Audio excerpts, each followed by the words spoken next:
Welcome into the His and Hers podcast. I'm Zach Bennett alongside my sister Paige, and this is a SKOL edition covering the massive triumph over the Cheeseheads of Wisconsin.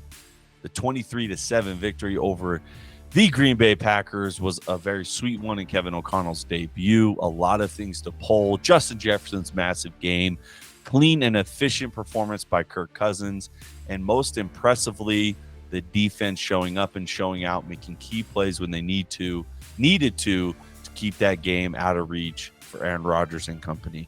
We dive into our reactions there, plus preview what we expect to see Monday night when they play in Philadelphia against one of the teams I hate the most, the Philadelphia Eagles. And there's lots of reasons why. We'll get into that in this episode and more on this episode of the His and Hers podcast, SKOL edition.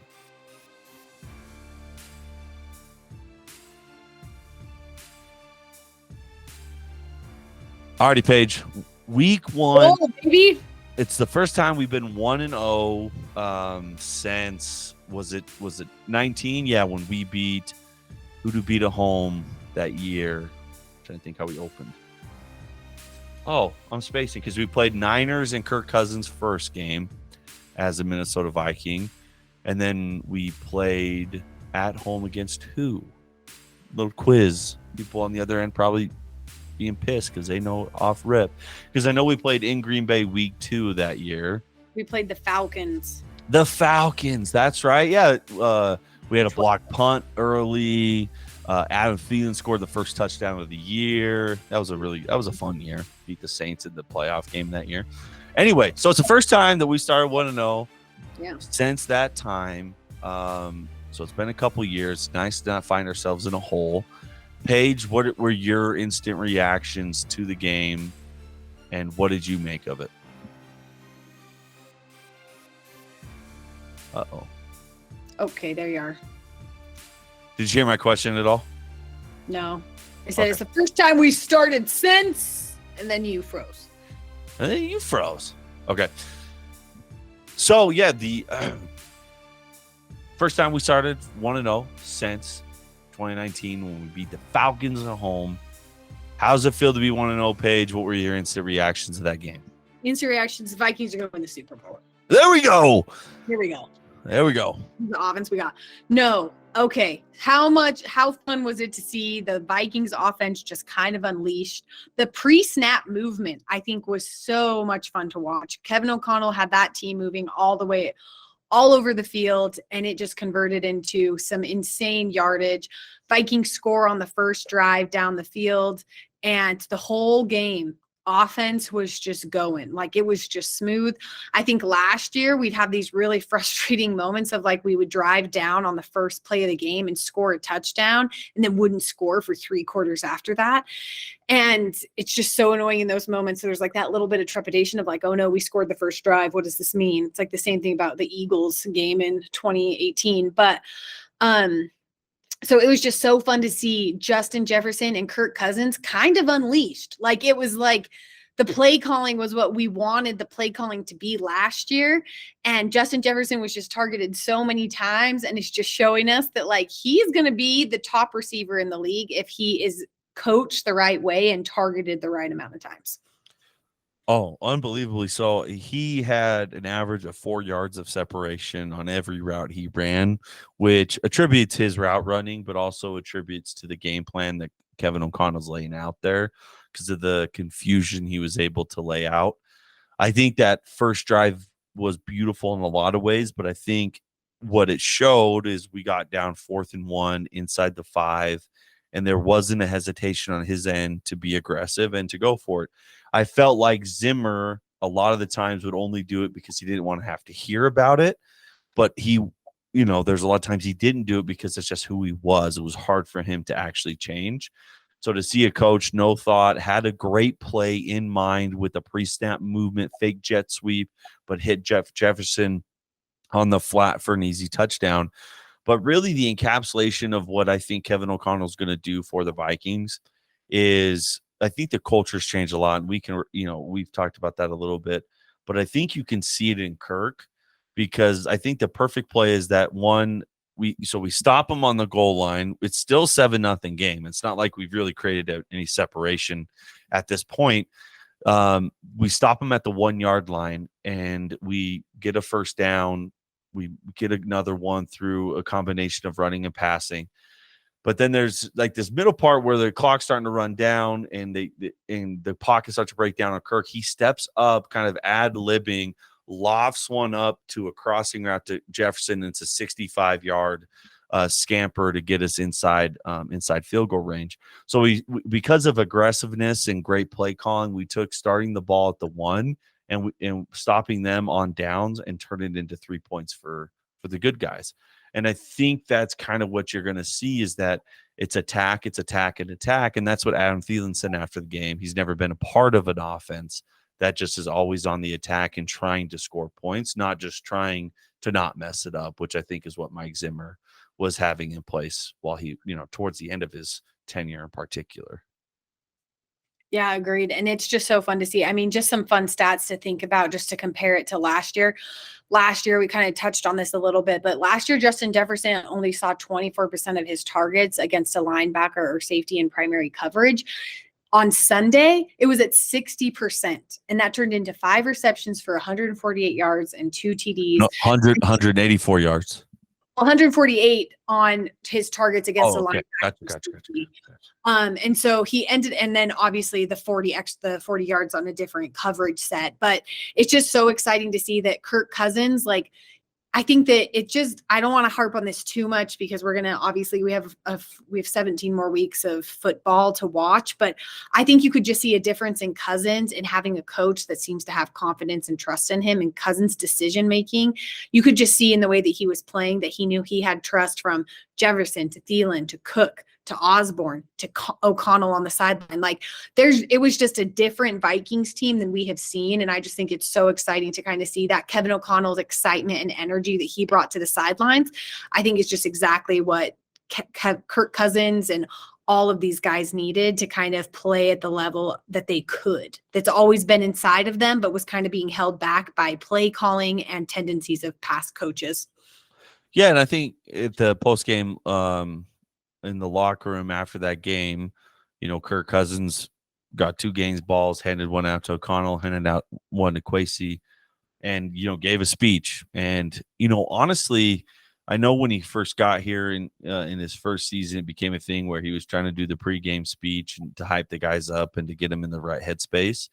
But since then, he hadn't really seen it, and I don't know if it's because he kind of just felt like his voice had been neutralized a little bit on the past regime. And like you said, there's really no reason to harp on it.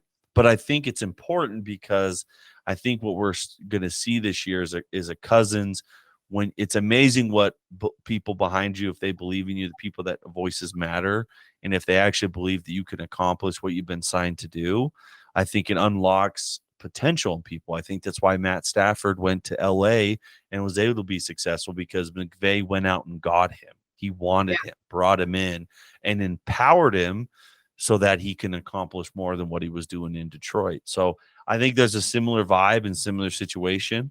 And I mean, Jefferson was already feasting going in, in years 1 and 2. He's broken records for what wide receivers has done. So it's just going to be unbelievable. He mentioned before the year, I want to be wide receiver 1. I want to hit 2,000 yards. And after week 1, doesn't seem like it's too far-fetched. I ain't going to lie. You like that? I like that a lot. Obviously set some stuff up good. What are some other takeaways that you had? So fun to see Danielle Hunter and Zadarius Smith kind of working together on that D line. It was so stay healthy. One of my favorite plays from all of Sunday was Aaron Rodgers taking that hit against Zadarius Smith trying to block for his team. Did you see that play when he bounced off of him, and the back and forth on that was awesome. But yeah, they are just Zadarius Smith and Danielle Hunter, man, that's two guys you do not want running at you. And it was so fun to see them in action. And I think it's one of the ones that's gone really not talked about because both have been hurt. But there was a time 2 years ago when Zadarius Smith was being talked about as a top 3, top 5 defensive player in the league, and particularly in terms of pass rushing. his disrupts. I think it was his first year in Green Bay. His disruption rate, his amount of QB pressures. I remember the Monday Night Football game that the Vikings played against the Packers in that 2019 season, where it was kind of for the division title. It was in Minnesota, again, Monday Night Football late in the year. And we couldn't move the ball because Zadarius Smith was living in the backfield. And I believe in that game, he finished with 9 pressures. So to have him on our side doing that, if him and Danielle Hunter can stay healthy, I think they are going to be the best tandem of pass rushers in the league because you can move Zadarius Smith. I mean, one of his sacks, he came from when he was lined up at a defensive tackle spot. He moves out to an outside standing linebacker. Danielle Hunter can be swapped and rush either side. So it's just the reason that's important is because it's hard for an offensive line to game plan for that and to know how to attack it if you're just constantly moving your chess pieces around the board.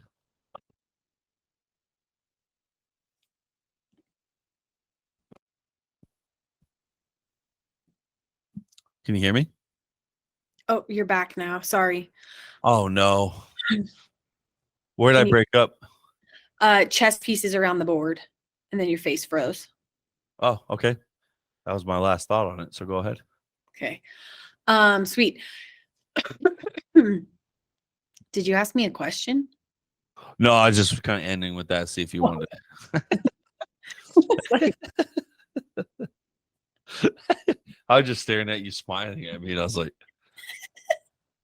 that's so funny that that's where it paused. I was just like, you're just like this. And you're just smiling back at me. Like, feel free to say something on that. I thought that was a good point.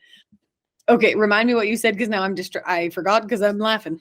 I was just talking about Zadarius Smith and Danielle Hunter and how they are chess piece. You know, they never know where they're going to be, so they cause disruption. Yeah, no, I think that obviously the biggest question going into Sunday, I think for all Vikings fans was the defense. I think that we all had a good feeling about offense. Obviously, we've got a pretty incredible triple threat going on between Thielen, Jefferson, and Cook.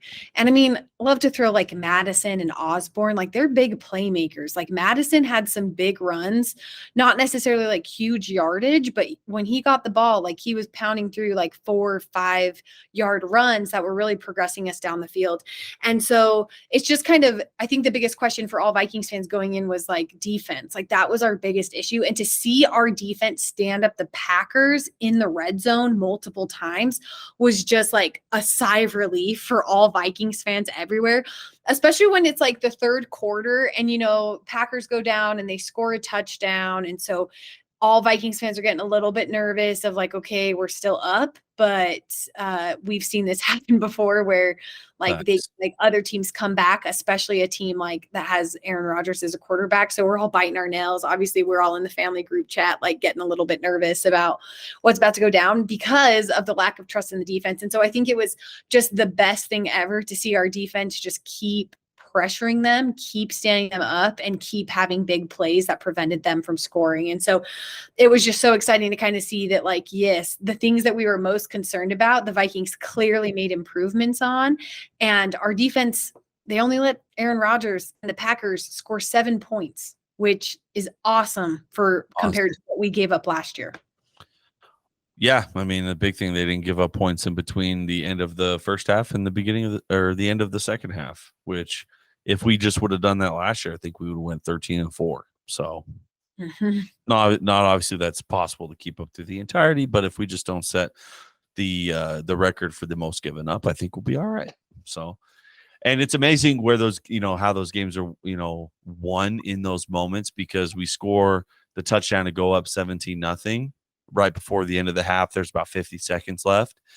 And Aaron Rodgers gets the ball, and he has a couple timeouts, or I think at that point he had one. He had used 2. So he has one timeout, 50 seconds. Aaron Rodgers scored a touchdown in that situation, at the very least gotten a field goal. Very first play or second play of that drive, we pick it off to seal it, knowing that we're going into halftime up 17-0. And then to begin the half, we get the fumble, and, you know, we go up 20-0, and obviously the rest kind of played out itself. Very, very strong start. What does it mean going forward to the Eagles? The Eagles played the Lions. They win 38-35. That game was on Red Zone a lot. I don't, it's funny watching Red Zone. I prefer to watch Red Zone when the Vikings aren't playing, because it just gets the action, and there's no commercials. It's all football. But there's flows to games that you don't see. Like, you don't see how those touchdowns are scored. I know that the Eagles were up big at one point. I think they were up 38-21 or 35-21. And then, are those garbage time touchdowns? I'm not entirely sure. All I know is they beat the Lions. Jalen Hurts looked really good, and A.J. Brown looked really good. How do you think the Vikings go into Philadelphia and take another step towards showing that they're a true playoff and title contender this year? Yeah, I think this is one of those, it's like a lot of people were betting against the Vikings going into the game on Sunday. But then there was also quite a few people especially like different sports and analysts, especially NFL analysts, that were talking about how they were picking the Vikings as an upset against the Packers. I mean, kind of similar reasons that everyone was, of like, oh, the receiver game is kind of questionable in Packers. This is kind of the time to capitalize on them coming out first game of the season. So I think it was about 50-50 split of like people who were like dead set that, like, I mean, Skip Bayless is like, there's no way the Vikings are winning that game. Green Bay's going to win it. There's no way Vikings win. And so it's like, I think that this one was kind of like an eye opener of like, oh, hey, like the Vikings are good. I mean, all week long, it's like everybody to me, hey, Paige, the Vikings looked really good. I got about 150 text messages on Sunday afternoon of like, the Vikings, and then like the eye emoji. And so it's like, they're kind of like, people are starting to be like, yeah. But I think that like week 2 win against the Eagles is going to be like a definitive moment of like, yes, the Vikings are going to be contenders this year, or the Green Bay Packers were just really like, they just had a bad start. The Vikings started out good and the Green Bay Packers were weak. So I'm really excited for the Eagles game. I think obviously honestly, I take Kirk Cousins over Jalen Hurts in a matchup. I just think that Kirk Cousins, more veteran, a little bit calmer under pressure. The one concern, obviously, that everyone is going to bring up is that Kirk Cousins doesn't generally play well in primetime games. And so because it is a Monday Night Football game, that's probably the talking line that we're going to hear. But I'll also argue that Kirk Cousins has never had an offensive system like the one he's currently in. He's never played in that type of environment. I think that he's always been playing kind of as the underdog for the most of the time. And I think that with the offense that he has, the cadences that we saw on Sunday, and with the defense playing like they did, I think it's going to be a good game. But I'm going to see the Vikings coming out on top of this one just because of the veterans that we have. And I mean, I take Justin Jefferson over A.J. Brown and Kirk Cousins over Jalen Hurts. Yeah. It's funny. That primetime narrative was particularly hitting when he first came over. And I know they got off to a slow start in those primetime games when he first, came over. Last year, he played in 2 of them, or actually played in 3 of them. He played a Thursday night against the Pittsburgh Steelers and then played in a Monday night against the Chicago Bears. Went 2-0 in those. We lost to Green. He didn't even play when we played Green Bay Sunday Night Football. So last year went 2-0 in prime time, and in the last couple of years, I believe he has like a 4-1 record. So, and that's including Thursday night, Sunday night, and Monday Night Football. Actually, I guess we lost. So he went 2-1 last year because we lost to the Cowboys. That Cooper Rush game. Don't talk about it. That goes back to the old regime. So I think that stat's been talked about, beat a dead horse. I don't think there's a lot that I like to hear about that because I think it's just so stupid. Like one of those things that when you're a young quarterback in the NFL, and that's kind of like what becomes like what you're known for, that it just follows you for the rest of time. No matter. And it's like the stat of, it's like the old talking points. Well, Kirk, once someone's up in his face, he doesn't do very well. One, any quarterback that has a guy in his face historically doesn't throw the ball very well. It's like when they say, how do you beat Tom Brady? You get inside pressure on him. You put a hand in his face. Yeah, put a hand in his face. Like, okay, yes, but how easy is it actually to do that? Not very easy. And then you go back and you look at stats, and last year under pressure, Kirk Cousins was actually a top 5 rated quarterback by PFF. And you can give or take what you think of PFF, but at least it's some type of grading system that they seem to be pretty consistent with. And then last week, who was the highest quarterback when faced with pressure? Kirk Cousins, 88.7 is the grade it gave him when he had someone in or around him making a throw. So I think he's going to face some interior pressure because the weakness of their offensive line for the Vikings is the center position. I really feel like they got the left tackle and right tackle good, and I really feel good about Ed Ingram as the right guard, and Cleveland has shown flashes. Just really don't like the center, Garrett Bradbury. And the Eagles have Jordan Davis, the UGA Bulldog national champion from last year, the rookie this year. He's a big freak, and Garrett Bradbury has struggled against big, freaky nose tackles throughout his entire career. The most notably, the one that I just always see in my brain is Akeem Hicks for the Chicago Bears. Thankfully, I don't even know what team he's on right now, but I know he's on the Tampa Bay Bucks, but he's not on the Bears. So that's all I need to know.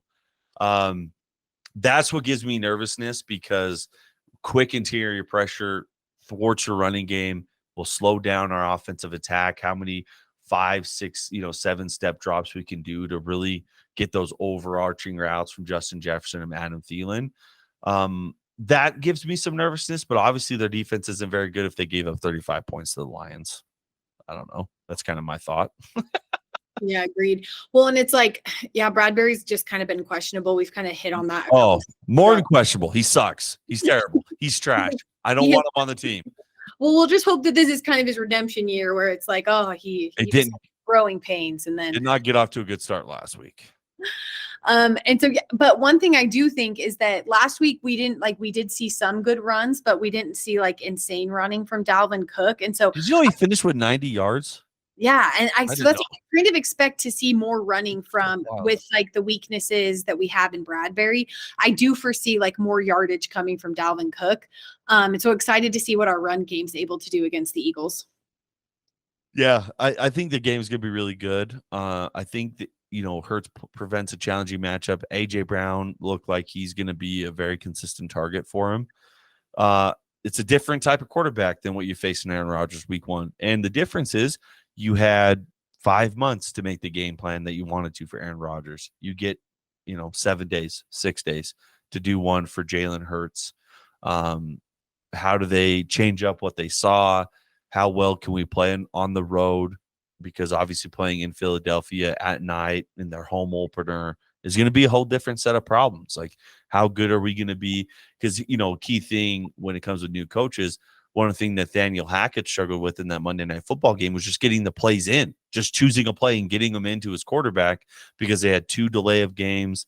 They were rushing a lot of things, which again affects a lot of parts because it lets a defensive line jump your snap. Because if he sees a play clock at 0, he knows I can start moving, because if they don't snap it, that's fine, because they're going to delay a game, or else I get a free rush on a sack. Anyway, so there's going to be a lot of factors to the game day experience on the road in that rowdy environment that we get to see Kevin O'Connell handle, and how well we handle it will be, kind of determining if, we win the game or not. Oh, I'm getting nervous. I'm excited, though. Should be a lot of fun. It's a double header. We play the same time as the Bills and Titans. I think there's a lot to look forward to. So I'm looking forward to it. Nothing like playing a Monday Night Football. Well, I mean, Eagles are currently favored by +2 for the game by 2 points. So are they +2? Or are they -2? -2. Favored -2. Okay. 2. So I think that, I don't know. I like people not being too caught up on the Vikings. I think that's when we perform our best, is when people underestimate our ability. So everybody just keep voting for the Eagles to win, and then the Vikings will pull it out. Yeah, that's actually a good point. This is a good chance for them. We talked about, it extensively in our preview podcast, that the opening slate to their schedule was a good opportunity for them to get off to a really quick start. Luckily, I don't feel like this loss would, make or break the season. Yeah, it won't, kind of negate the success that was week 1 because it is such a raucous environment. Because they got the Lions at home. They go to London to play the Saints, which I don't think much of the Saints. They're home against the Bears, at Dolphins, and then home against the Cardinals. I think even if they don't win against the Eagles, I think you're staring at, and then they play at Washington. I think there's 6 straight games where they either favored or, really close on the road, even with the team, which, could get them, in the position where they start really, really fast. So I'm excited for this game. I'm excited for the season. Week 1 gave me lots of good feels. Hopefully they just keep building. And there's a lot of videos that come out of practice that just kind of show you this is just like a fun place to be right now. It's just a fun place for guys to go to work, quote unquote, and to play football. And you can tell that they enjoy playing for Coach O'Connell. So hopefully the good vibrations. It's easy to do that when you win, because if that whole momentum would have happened and then they got their butts kicked in Green Bay, then it's like this loose, happy-go-lucky type of environment is not conducive to winning football games. Well, you got your first stamp of approval. Hopefully they can keep building upon that. Yeah, and just to aid in kind of the scheduling of it and how it could go in the Vikings' favor, just a fun fact that people might not know because it's a really random statistic. The Eagles are 3-13 in their last 16 week 2 games. For some reason, the Eagles struggle week 2 in the NFL. And so I kind of like that matchup for Minnesota in the fact that, one, just to recap, the Eagles looked vulnerable against the run in week 1, which mean that Dalvin Cook and Alexander Madison pop off. And also, I think for both of these teams, the highlight is the offense. I think the defense for both of them is where their weak spots lie. For sure. And so it could end up in a fun, it's going to end up on whoever has the ball last. But I just think that Justin Jefferson compared to the pass rush of the Eagles is kind of like a nightmare for them. I think Justin Jefferson will just go off. But I think that the one thing that has me the most concerned is, we talk about the Vikings-Packers, that first play that Rodgers ran and he threw that ball to Watson. If that ball is caught, it's a touchdown. And that entire game is different. And so it's just interesting to think about the Packers wide receivers really did play very poorly. They dropped a lot of passes. And so interested to see from the Vikings pass coverage, what it looks like against a quarterback and a receiver like AJ Brown, where he's not going to be dropping passes the way that the rookies and the Packers were. So just curious to kind of see how that plays out. But hopefully we'll just capitalize and make the Eagles 3-14 in their week 2 starts. Wow. Great stat. That's a great stat right there. Yeah, I think there's a lot to be intrigued by this game. We'll probably more than likely see the debut of Lewis Seen, our first round pick. It doesn't seem like Andrew Booth. He had a quad injury he suffered, I believe, just in the second quarter. It was pretty quick. Nothing season ending, but he probably won't be there to play in week 2. But seeing the debut of Lewis Seen will be pretty cool because of the different packages that he'll be able to run. Because Harrison Smith, Cam Bynum in the secondary seem to be a pretty good duo. Cameron Dantzler, because that 175-yard mistake that was dropped was on Patrick Peterson, and it just didn't seem like he was ready to go. I don't know if he didn't expect it to be opened up like that so early. I don't think anybody expected it to be opened up like that. Which is why they probably did it. Thankfully, it didn't work, but hopefully they'll be better prepared to think maybe they'll probably try and take a shot at me this game too. So I'm excited. SKOL, baby. SKOL Vikings. Let's win this game. Yeah, that's right. Honor your name. Go get a first down, then get a touchdown. Rock 'em, sock 'em. Fight, fight, fight, fight. That's right. Run up the score. You'll hear us yell for more. VIKINGS. SKOL Vikings. Let's go. That has been the SKOL Nation edition of the His and Hers podcast. We will recap. We have our preview pod coming out tomorrow, or today. Our preview pod will drop, and that concludes the SKOL Nation edition. We have our preview pod coming, previewing week 2 across the league. and then you'll get our instant reaction to the Minnesota Viking game. Monday night, we'll record a special pod for that, concluding right after the conclusion of the Monday night game. Be sure to check that one out to get your instant gut reaction to hopefully a joyous, happy Week 2 win in Philadelphia.